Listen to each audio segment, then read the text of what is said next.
मेरे घर में बड़ी फैमिली में पूरा वंश में मैं इकलौती मैं ही एक ऐसी निकली।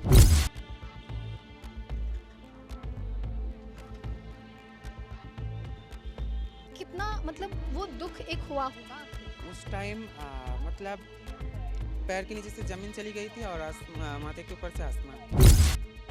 मैं कहाँ जाऊँ? मेरा खुद का खून भी अब नहीं अपना रहा, मेरे मम्मी पापा, क्या करूँ? उस वक्त पापा ने जब मुझे कमरा बंद कर दिया, एकदम ताला लगा दिया बाहर से, मेरा फ़ोन भी ले लिया था, मेरा पार्ट्स सब कुछ ले लिया था। खाली मुझे अकेली रूम पे बंद करके रखा हुआ था। क्योंकि मेरे मम्मी को कहना था कि बाबू तुम जो भी कर रही हो लेकिन ये ताली वाली मत मानना, क्योंकि समाज तो तुम लोग को ऐसे ही बदनाम करके रखा है। मेरा मानना था मैं ताली कभी नहीं मारूंगी और मैं भीख भी नहीं मांगूंगी, क्योंकि मैं अपने आप को लड़की मानती हूँ। जब बचपन में मैं शीशा देख के लिपस्टिक लगाती थी, तब यही देख के ना लगाती थी कि बड़े होकर मैं लड़की बनूंगी, एक दिन ना एक दिन मैं लड़की बनूंगी। नौकरी पाने के लिए कुछ झूठ भी बोलना पड़ता है, तो मैं बाल में पगड़ी वगड़ी बांध के पंजाबी की तरह मैं लड़का बन के मैं गई इंटरव्यू देने के लिए गई थी। इंटरव्यू में मुझे सिलेक्ट कर दिया गया था, फिर भी मेरे पेपर फाड़ दिया गया जब मैं बाल निकले। वो कहते हैं ना कि जिस जिस पे इस जग ने हंसा है अक्सर इतिहास उसी ने रचा है। नमस्कार, आप लाइव सिटीज़ देख रहे हैं, मैं हूँ आपके साथ काव्या। आज इस वीडियो में हम आपको एक ऐसे शख्सियत से मुलाकात करवाने वाले हैं जिनकी अब तक की कहानी जो है वो बेमिसाल है। पहले तो घर वालों ने अपनाने से मना किया और उसके बाद नौकरी से निकाली गई। तो चलिए हम सीधे उन्हीं से बातचीत करते हैं और जानते हैं।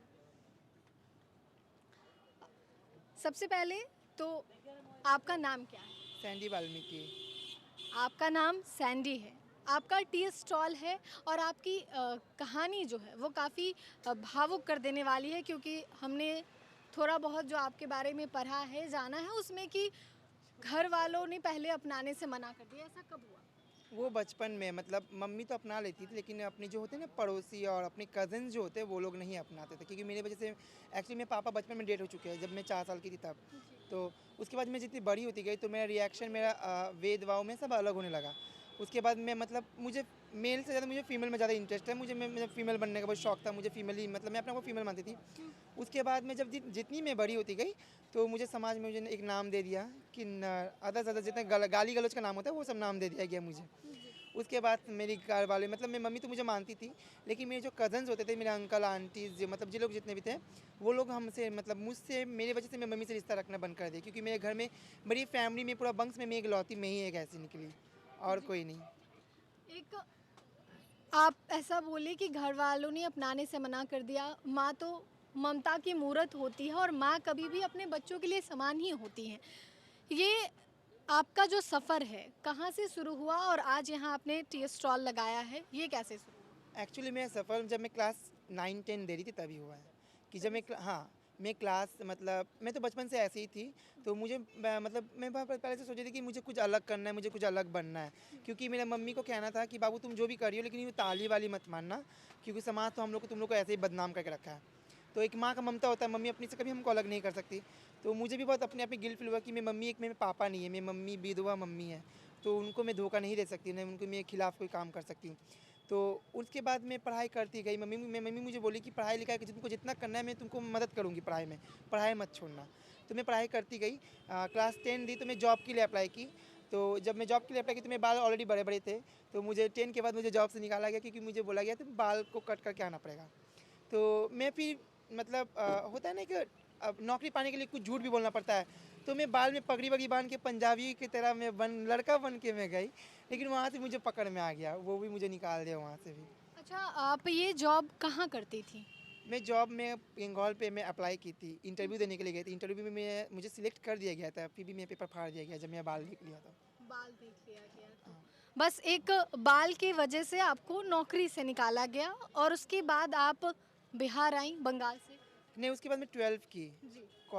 ग्रेजुएशन में मैं कॉलेज एमए भी मैं बंगाल से की हूँ।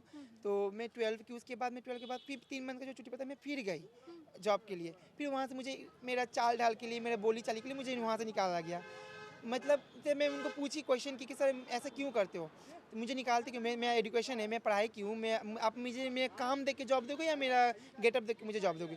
तो वो मुझे बोले कि देखिए मैम हम जॉब तो दे सकते हैं, लेकिन यहाँ का अदर जितने भी पब्लिक मतलब ये है वो लोग को खराब असर पड़ेगा, वो लोग आपको मजाक उड़ाएंगे, आपको सहने का पड़ेगा। मैं बोली सर मैं बचपन से मैं मजाकिया बन के आई हूँ, मुझे मजाक का सहने का आदत है, मुझे हर कोई मजाक उड़ाया है, फैमिली से लेकर के अपनी दोस्त जो बचपन में दोस्त मेरे संग खेलते थे वो भी एक टाइम पे अलग हो गए, वो भी एक टाइम अलग हो गए, जो लड़की मेरे साथ करती थी वो भी अलग हो गई।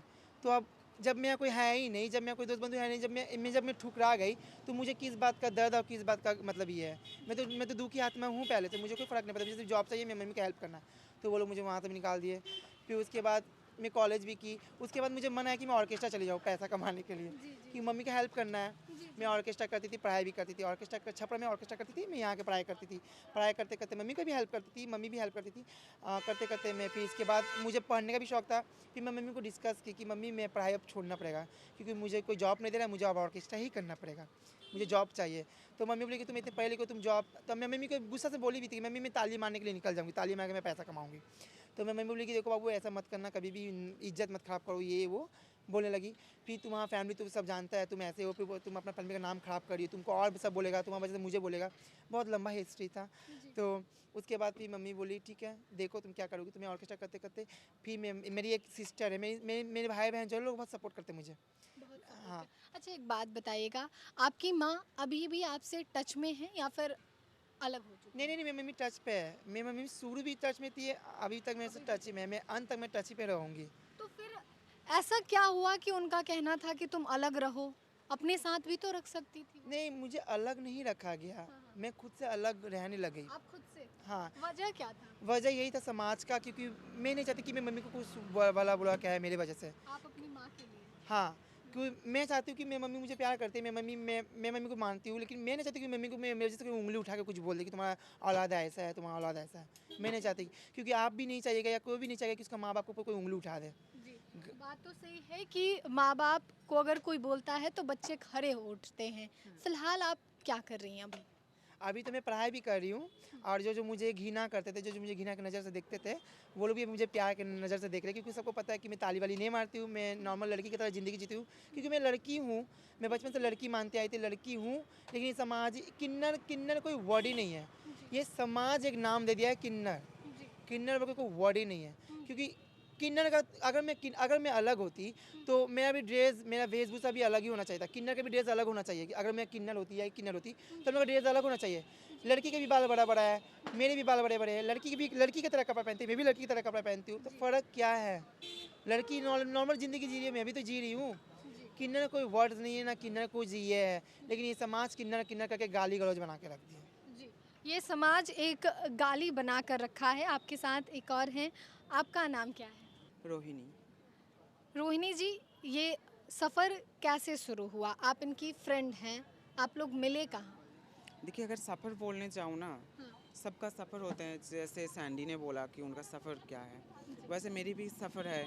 जब मेरी देखिए जब एक बच्चे को बोला जाता है ना कि जब उसका एक टाइम ब्रेन जो होता है ना कि कौन सही है क्या गलत है, जो एक बूथ आता है समय, उस समय में ही मुझे पता चल गया था कि मैं और 5 लड़का लड़की की तरह नहीं हूँ, मैं सबसे थोड़ा सी अलग हूँ। थोड़ी सी अलग। हाँ, फिर जाते जाते जाते दिन ब दिन देख रही हूँ कि मुझे लड़कों में इंटरेस्ट हो रहा, मैं लड़की की तरह बिहेव, खाना कपड़ा सब कुछ एकदम लड़की की तरह। तो धीरे धीरे वो बढ़ती जा रही है, बढ़ती जा रही है। एक टाइम जब आया, मैं घर वाले को बोलने भी कोशिश की, लेकिन डर के मारे मैं बोल नहीं पाई, जी, क्योंकि तब मेरे माइंड में था अगर मैं अब बोलने चाहूँ, अगर निकाल दे मुझे तो हम कहाँ जाएँ। डर होता है। तो उस टाइम मैं बोली नहीं। फिर मैं वैसे वैसे वैसे वैसे हम वहाँ पे मैंने हायर सेकेंडरी ईयर पास की, उसके बाद मैं कॉलेज गई। फिर मेरी मम्मी को मैंने बताया कि मम्मी मैं एज ए ट्रांस हूँ। तब मम्मी तो सुन के एकदम आई विल शॉक। तो मैं भी शॉक, मम्मी भी शॉक। मैं तो शॉक हो गई थी मम्मी की सूरत देख के, जी, जी, जी। कि मम्मी का मुंह ऐसा हो गया था कि मैं जब बोली मम्मी को कि मैं ट्रांस हूँ, मैं लड़की हूँ अंदर से, जी, तो मम्मी तो एकदम शॉक, क्या बोल रही है ये वो, या पता है तुझे लोग हिजड़ा बोलेगा, तुझे लोग ये बोलेगा वो बोलेगा, क्यों ऐसा हो रही है, चल तुझे डॉक्टर के पास ले जाते हैं। डॉक्टर के पास जाऊँ, डॉक्टर भी कुछ नहीं कर सकता, क्योंकि ये गॉड गिफ्ट है, ये गॉड ने दिया है। जी। कितना मतलब वो दुःख एक हुआ होगा आपको? उस टाइम मतलब पैर के नीचे से ज़मीन चली गई थी और माथे के ऊपर से आसमान। मैं कहाँ जाऊँ, मेरा खुद का खून भी अब नहीं अपना रहा, मेरे मम्मी पापा, क्या करूँ।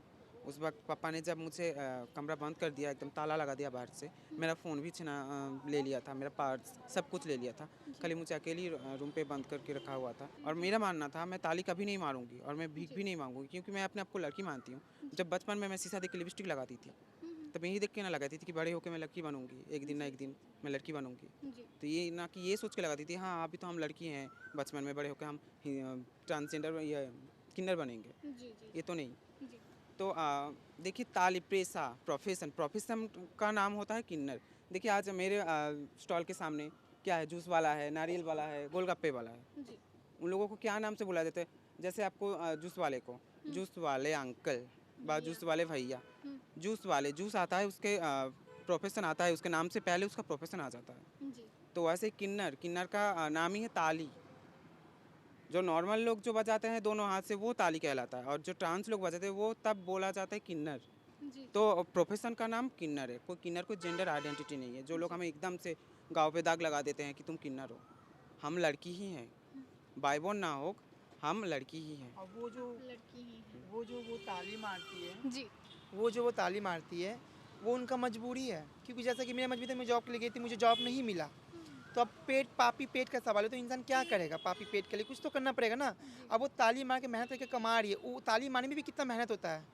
ताली मारने में धूप में अगर ताली मारने में कितना मेहनत होता है। एक बार कोई अगर नहीं मारा तो एक बार अगर मार के देख लेना, क्योंकि मैं बोल रही हूँ बहुत मेहनत होता है। किसी के सामने हाथ, उसमें कितने एजुकेटेड पर्सन भी है जो हाथ फैलाते हैं, है ना। क्योंकि मजबूरी हर किसी हालात सबको ऐसा ही कर देता है। और रही बात, पता है जब मैं वहाँ पे जब गई थी, तो मेरे भी अंकल लोग मेरे बाल काट देते थे हमेशा, लड़का बनाने के चक्कर में। क्योंकि तुम लड़का हो। मैं लड़का नहीं थी, मैं तो बेसिकली लड़की थी। मुझे टकला कर दिया गया। कितना बार मुझे टकला कर दिया गया, क्योंकि एक लड़की का शोभा उसके बाल ही होता है, लेकिन मुझे टकला कर दिया गया। मैं जितने पढ़ी लिखी हूँ वैसे मेरे फैमिली में कोई नहीं है, मैं चैलेंज के साथ बोल सकती हूँ। और वैसे जितने मैं काम कर चुकी हूँ, मैं कर रही हूँ आगे में, वो सब कोई भी नहीं किया। सब प्राइवेट कंपनी में मतलब जॉब करने लग गया। चलिए, तो आप पे आते हैं और जानते हैं कि फ़िलहाल आप क्या कर रही हैं और किस उम्र में आपको ये पता चला कि हम ट्रांस हैं, और फिर जो आपने पहले बताया है कि किस तरीके से घर वालों का रिएक्शन हुआ था, कौन सा देखिए उम्र था? जब से मैं खुद को पहचानी, देखिए होते हैं ना जो छोटे बच्चे, जब उसको अकल आते हैं कि हाँ ये सही है ये गलत है, एक छोटे बच्चे को जब आता है ना, हाँ, तभी से मुझे पता चल गया था कि मैं सबकी तरह नॉर्मल नहीं हूँ, मैं कुछ तो अलग हूँ। फिर मैं इसे लेकर भी मैं खुद को बहुत जांची, बहुत देखी कि हाँ सच में मेरे अंदर क्या कमी है, मैं क्या हूँ। फिर जाके मैं फाइनली मुझे रिजल्ट आया कि मैं लड़की हूँ। जी। फ़िलहाल आप क्या कर रही हैं? टी स्टॉल के अलावे भी आप कुछ कर रही हैं? करती थी पहले, जब मैं मुझे तो घर से वो पापा ने तो मान के बोला, उसके बाद फैमिली ने एक्सेप्ट किया। मेरे पापा ने उसी रात, जिस दिन मुझे कमरा बंद करके रखा, उसी रात मेरे मम्मी पापा के साथ बैठ के उनको समझाई, बहुत रिक्वेस्ट की कि ऐसी ऐसी नहीं है, ये बात है, हम लड़की हैं। फिर मेरे पापा ने मुझे उस दिन हक किया, हक करके बोला ठीक है तू अपने आप को लड़की मानती है? मैं बोले हाँ मैं लड़की हूँ। बोला कि कभी ताली मत मारना। मैं बोली पापा मैं तो ऐसी ही ताली नहीं मारूंगी, क्योंकि मैं तो लड़की हूँ, मैं भले क्यों ताली मारने जाऊँ, मैं अपना पढ़ाई लिखाई की हूँ, मैं जॉब करूँगी, मैं खुद के पैर में खड़ी होंगी, आप लोगों को भी देखूँगी। फिर मैं वहाँ से कलकत्ता ही वापस आ गई। वहाँ से मैं गई कॉल सेंटर पे जॉब के लिए, इंटरव्यू दी, जॉब मिला। तो ट्रांस लोगों को भी रखते हैं, तो बोला कि हाँ हम ट्रांस को भी रखते हैं, आप आ जाइए। मैं वहाँ पे 1 महीना जॉब की, पता नहीं वहाँ पे क्या प्रॉब्लम हुआ, मुझे वहाँ से निकाल दिया। बोला कि आपके काम ठीक से नहीं हो रहा। फिर मैंने सर को पूछा कि मेरे टीएल जो थे कि क्या प्रॉब्लम है ना। बोला आपको ऐसी ऐसी जगह में गलती हो रहा है। देखिए गलती तो सबको ही से होता है, अगर नए नए फील्ड में, अगर मैं तो फ्रेशर हूँ, मैं अगर कहीं पे काम करने जाऊँ वहाँ पे तो थोड़ी बहुत प्रॉब्लम होती है। पैदाइशी तो कोई चलने लायक नहीं होता, उस पहले उसे खड़ा होना है, उसके बाद चलना है, उसके बाद तो दौड़ना है। तो सर मुझे भी टाइम दीजिए। फिर उसके बोला नहीं नहीं नहीं होगा, आप चले जाइए। वहाँ से मुझे निकाल दिया। निकाल देने के बाद मैं गई एक दीदी के घर पे, वहाँ पे उसके पास रही। वो उसने भी बोला कि देख तुझे मैं इतना दिन रखूँगी, उसके बाद तू अगर काम ढूंढ के कर ले तो अच्छा है, रह जाएगी रूम रेंट दे के, नहीं तो अपना घर ही चली जा, मैं नहीं रख सकती। मैं वहाँ पे दीदी के घर पे रह के मैं बहुत सी जगह में मैं इंटरव्यू देने के लिए गई। कहीं कहीं पे इंटरव्यू लेने के बाद मुझे रिजेक्ट करवा दिया गया, तो कहीं कहीं पे देख के ही कि तुम ट्रांस हो, हाँ रिजेक्ट करवा दिया गया। फिर जाके मुझे मिला ये सैंडी दी। क्योंकि देखिए नौकरी के बाद जब आते हैं ना, तब सब कोई भेदभाव करते हैं। काम देने के बाद जब आते हैं कि हाँ इनको काम चाहिए, इनको काम दे दीजिए, तब भेदभाव आते हैं। जब खून का बात उठते हैं, ब्लड डोनेट, हम भी तो करते हैं ब्लड डोनेट। अगर आपके कोई पेशेंट है जिसका A positive, B positive, O positive, B negative ये ब्लड चाहिए, तब तो कोई नहीं पूछता कि ये खून किसका है, नहीं ये ट्रांस का है या मेल का है, फीमेल का है। नहीं तब तो कुछ नहीं कोई पूछता। तब इम्पोर्टेंस क्या होता है? खून, खाली खून। खून चाहिए। हाँ, खून चाहिए, खून दीजिए। तब तो कोई भेदभाव नहीं होता। तो आप क्यों भेदभाव? सबको काम दीजिए। हाँ, अब जो लोग ताली बजाते हैं वो भी बेबस में बजाती है, मजबूरी में बजाते हैं। अगर आप लोग हमें काम देते, हम थोड़ी हम ताली मांगते। हम भी तो आज किसी ऑफिस में मैनेजर या तो हम स्टाफ या तो कलीग ओके, हम भी तो काम करते। जी। अभी फ़िलहाल आप क्या कर रही हैं? मतलब पढ़ाई कर रही हैं? देखिए, पहली बात तो मुझे हिंदी नहीं आती। हाँ, बोलने तो आती है लेकिन पढ़ने थोड़ी बहुत आती है, उतना भी नहीं आती क्योंकि मेरे जब मैं क्लास 6 में थी तब मेरी हिंदी बंद। तब मैं math, English, Bengali, education, philosophy ये वगैरह लेके सब आगे बढ़ी हूँ। तो फिर इनसे मिली सैंडी वाल्मीकि, इनको बोली कि दीदी ऐसी-ऐसी बातें यहाँ पे तो मुझे काम नहीं मिल रहा, तो क्या किया जाए? ये बोला कि चल, ये मुझे सहारा दिया कि चल मैं पटना में खान सर के पास पढ़ाई करती हूँ, तू भी करेगी और वहाँ पे तू अच्छे से रह जाएगी। चाहे तू मेरे पास ही रह जाएगी या तो वहाँ पे भी शेल्टर होम है, ट्रांसजेंडर शेल्टर होम, तू वहाँ पे भी रह जाएगी। जी, फिर हम जब ट्रेन से आ रहे थे तब देखा कि कुछ लोग हमारे पीठ पीछे बोल रहे हैं कि इन लोग क्या करते हैं ये। हम बोले कि भाई हम पढ़ने जा रहे हैं, हम पढ़ते हैं। फिर कुछ लोगों के मुंह से सुनाई दिया कि ये पढ़ लिख के क्या करेगा, ये लोग तो ताली ही बजाएगा। और हम दोनों का मानना था हम लोग ताली नहीं बजाएंगे, हम बजवाएंगे सबसे। एक ऐसी काम करके दिखाएंगे कि सब लोग हमारे लिए ताली बजाए कि हाँ ये लोग भी आगे बढ़ रहे हैं। भाई हम भी सेम है, आप भी सेम है, हम भी माँ के कोख से जन्म लिया, आप भी लिए, तो भेदभाव किसके? मैं तो कोई दूसरी ग्रह से आई नहीं, मैं भी इस पृथ्वी का इंसान हूँ, मैं भी किसी माँ के कोख से ही ना जन्म ली हूँ। हाँ, और जो आप बोलते हैं ये वो, जन्म में किसका हाथ रहता है? जन्म में तो अपना हाथ नहीं रहता। अगर अपना हाथ होता तो हम थोड़ी ऐसे होते पैदा होते। हम नॉर्मली लड़की या तो लड़का जी। जो भी एक होके हम पैदा होते। तो जन्म में तो हमारा कोई हाथ नहीं था। जो बनाया भगवान ने बनाया, हमारा क्या दोष था? तो समाज के लोगों का इतना ही बोलना कि हम लोगों से इतना नफरत मत कीजिए, प्यार से मत कीजिए, क्योंकि देखिए प्यार देने से प्यार मिलता है। जी। बिहेवियर इज़ एक अच्छा इंसान की पहचान है, बिहेवियर। बिहेवियर। तो अच्छे से बिहेव कीजिए, हमारे साथ भी, हम लोगों को भी अपनाइए। आप खान सर के यहाँ किस चीज़ का प्रिपरेशन कर रही हैं? मैं दरोगा की तैयारी करती हूँ। दारोगा की तैयारी। खान सर के पास भी पढ़ती हूँ और यादव सर के पास भी पढ़ती हूँ, इसके यादव। दोनों जगह पर हाँ, यादव सर के पास मैं लूसेंट की पढ़ाई करती हूँ और खान सर के पास टारगेट बैच करती हूँ। टारगेट बैच करती हैं।